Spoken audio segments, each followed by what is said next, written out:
आशा भोसले आपल्याला निघून गेल्या, काय तुमच्या आठवणी आहेत? आज हा अत्यंत दुःखद प्रसंग आहे की मंगेशकर कुटुंबियातील दुसरा तारा आशा भोसलेताई यांचं दुःखद निधन झालेलं आहे. 92 वर्ष त्या जगल्या. त्यातल्या बहुतांश काळ वयाच्या 5व्या-6व्या वर्षापासून संगीताची सेवा केली, ती अखेरच्या श्वासापर्यंत. या देशामध्ये सर्वात वर्सेटाईल गायिका म्हणून जर कोणाकडे पाहायचं असेल तर त्या आशाताई होत्या.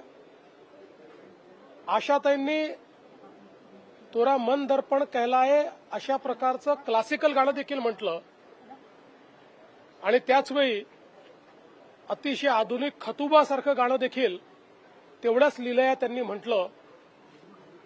जेवढे जॉनर आहेत, शास्त्रीय संगीत असो, पॉप असो, रॉक असो, भावगीत असो, 20 पेक्षा जास्त भाषांमध्ये आशाताईंनी गाणी म्हटली. आणि जगातलं हे वेगळं उदाहरण असं होतं की 90 वर्ष पूर्ण झाल्याबद्दल 90व्या वर्षी 3 तास कॉन्सर्ट करणाऱ्या आशाताई होत्या. आम्ही जेव्हा महाराष्ट्र भूषण पुरस्कार त्यांना दिला त्यावेळी त्यांच्या जीवनाचा जो प्रवास त्यांनी सांगितला, किती खडतर आयुष्य जगत त्या इथपर्यंत पोचल्या, हे खरोखर अत्यंत प्रेरणादायी होतं. मला आठवतं की आम्ही रेडिओ जॉकीजचा जो कार्यक्रम घेतला होता त्या कार्यक्रमामध्ये आशाताईंनी मला 2 ओळी गुणगुणायला लावल्या आणि मग त्या ठिकाणी सांगितलं, बघा माझी शक्ती, मी महाराष्ट्राच्या मुख्यमंत्र्यालाही गायला लावू शकते.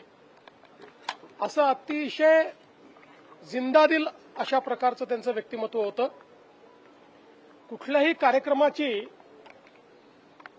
त्या ठिकाणी त्या कार्यक्रमाचा प्राण त्या असायच्या आणि सतत आशाताई हसतमुख आणि उत्साहामध्ये 90व्या, 91व्या, 92व्या वर्षी देखील त्यांचा उत्साह वाखाणण्यासारखा होता.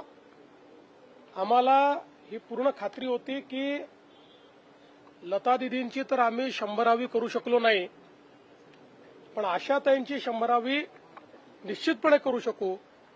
पण दुर्दैवाने काळाने ती संधी दिली नाही. आशाताईंसारख्या सुविख्यात, जगप्रसिद्ध आणि ईश्वरीय आवाज असलेल्या एक आमच्या गायिका आमच्यातनं निघून गेल्या. मी त्यांना विनम्र श्रद्धांजली अर्पण करतो. त्यांच्या कुटुंबाच्या दुःखामध्ये आपण सर्व सामील आहोत. पूर्ण शासकीय इतमामामध्ये त्यांच्या कुटुंबियांशी चर्चा करून ते ठरवतील त्याप्रमाणे पुढचे सगळे विधी होतील. पण मला असं वाटतं की आज संगीताकरता आजचा दिवस हा अत्यंत दुःखद आहे. हिंदी में बताइए, क्या कहेंगे? आशा भोसले हमारे बीच नहीं रही, क्या यादें हैं आपकी उनके साथ? ये पूरे भारत के लिए और विश्व के संगीत प्रेमियों के लिए बहुत ही दुख की बेला है. सबसे वर्सेटाइल आर्टिस्ट के रूप में जिनको जाना गया, ऐसी आशाताई भोसले, इनका दुखद निधन हुआ है. भारत के इतिहास में उन्होंने जो संगीत की सेवा की है, मंगेशकर परिवार ने जो संगीत की सेवा की है, लता दीदी के रूप में पहला सितारा, पहला तारा लुप्त होते हमने देखा और आज संगीत का दूसरा तारा भी लुप्त हुआ है. ये हम सबको इसका बहुत दुख है. बाल्य अवस्था से संगीत की सेवा करते करते 92 साल की उम्र तक लगातार उन्होंने सेवा की. अपने 90वें जन्मदिन पर 3 घंटे कॉन्सर्ट करने वाली ये दुनिया की एकमेव गायिका है और आखिरी दम तक संगीत की सेवा उन्होंने की.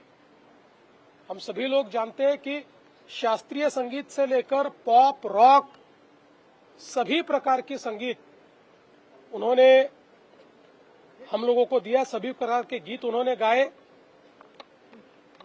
विशेषतः आर.डी. बर्मन जी और उन्होंने संगीत को एक अलग जोन में पहुंचाने का काम किया और ऐसी कोई भाषा नहीं है भारत की जिसमें उन्होंने गाने न गाए हो। 12,000 से ज्यादा गाने 20 से ज्यादा भाषाओं में उन्होंने गाए। इस प्रकार की एक गायिका कि जिनके सुरों में परमेश्वर बसते थे, उनका चला जाना ये भारत के लिए, हम सभी के लिए बहुत बड़ी हानि है। उनके परिवार के दुख में हम सब लोग सम्मिलित हैं।